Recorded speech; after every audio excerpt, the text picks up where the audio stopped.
Bien, ampliando el tema de la propagación de errores y específicamente del problema inverso, vamos a modo de ejemplo, plantear y resolver un problema. El enunciado del problema dice lo siguiente. Se desea determinar la resistencia interna RI de una fuente de alimentación cuyo valor se estima que puede estar alrededor de los 10 ohms. Se emplea un método que consiste en medir, en primer lugar, la FEM de la fuente con un voltímetro cuya resistencia interna es 10 megohm. El valor obtenido es de 12 volts, con una incertidumbre de más o menos 0,04 volts. Luego se coloca un resistor variable, R grande, como carga de la fuente. Se mide la tensión sobre el mismo con el mismo voltímetro y se va ajustando el resistor hasta que la lectura de la tensión cae a 6 voltios. En esta situación se considera que la resistencia conectada es igual a la resistencia interna de la fuente, de manera que se puede determinar la misma mediante el empleo de un ohmmetro midiendo la resistencia de carga. La pregunta es, ¿cuál debería ser la exactitud, error relativo máximo, del ohmmetro utilizado si se quiere que la incertidumbre en la determinación de RI sea del 3% de su valor? ¿Es un problema o vamos a tener un problema de propagación de errores? Sí, evidentemente. Hay varias medidas y hay un cálculo a través del cual los errores en cada una de esas medidas se van a propagar al valor final. ¿Es un problema inverso?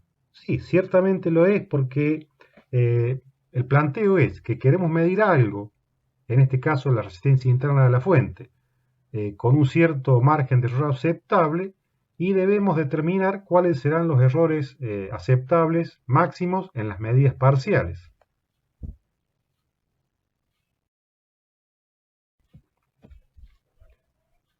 Pasando un poco en limpio. La medición consiste entonces en un primer momento, efectuar una medida de la FEM de la fuente. Esto se hace con un voltímetro. El enunciado dice que el voltímetro tiene una resistencia interna de 10 megohm, lo cual hace que frente a la resistencia interna de la fuente, que se estima que puede estar en el orden de los 10 ohms, en este caso el voltímetro se comporta prácticamente como un voltímetro ideal. Y lo que vamos a medir en ese primer paso es directamente la FEM de la fuente, lo cual da un resultado 12 voltios con un error del orden de más o menos 0,04 voltios.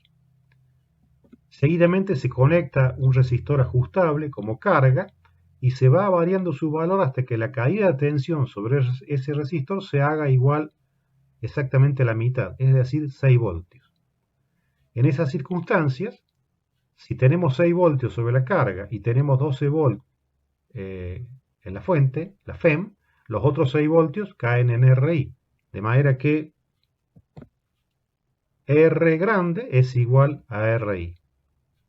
Las dos medidas de FEM y caída de tensión se hacen con el mismo voltímetro. Por ende, en ambos casos, estimamos que el margen de error va a ser exactamente el mismo, es decir, más o menos 0,04 voltios. Bien, de la imagen correspondiente al segundo tramo de la medición podemos despejar el valor de U, la caída de tensión. Este valor es E, la FEM, por R grande sobre RI más R grande, de donde despejamos el valor de RI.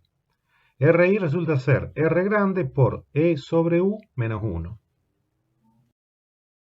Esta expresión es precisamente la que está ligando la magnitud que queremos medir, RI, con las medidas parciales, en este caso E, U y R. Es lo que liga entonces la magnitud a medir con las medidas parciales que ejecutamos.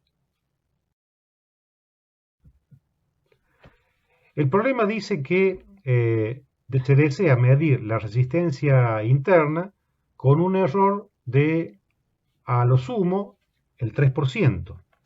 Esto sería expresado en porcentaje. Si lo llevamos a valor relativo, despojado del 100, el valor relativo de error de RI es 0,03.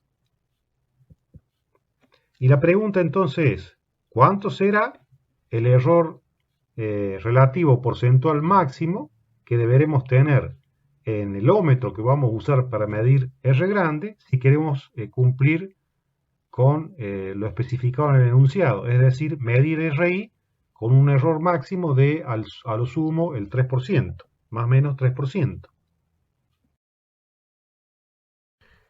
Bien, tenemos entonces la expresión que liga RI con los valores parciales medidos, es decir, R grande, E y U.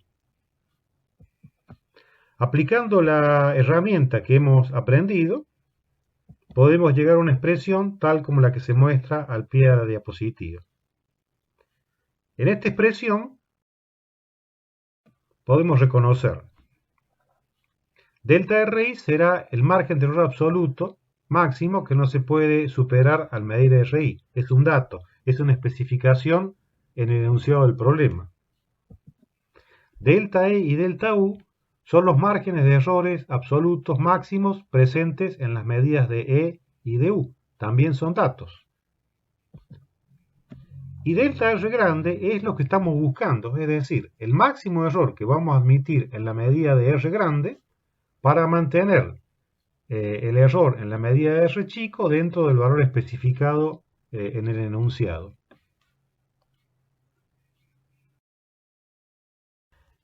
El enunciado dice que el máximo error que queremos en la medida de RI es del 3%. Esto llevado a error relativo, es decir, despojado del 100, sería 0,03. La pregunta es, ¿cuánto tendrá que ser el error porcentual máximo del ómetro que vayamos a usar para medir R si queremos mantener lo especificado en el enunciado del problema en cuanto al error en la medida de RI? Como esta expresión liga los errores o los márgenes de errores absolutos y los datos están dados en valores relativos, dado que R grande es igual a RI, procedemos a dividir ambos miembros de la expresión. En el caso del primer miembro lo dividiremos por RI y el segundo miembro por R, lo cual nos conduce a una expresión como la que se muestra al pie de la diapositiva.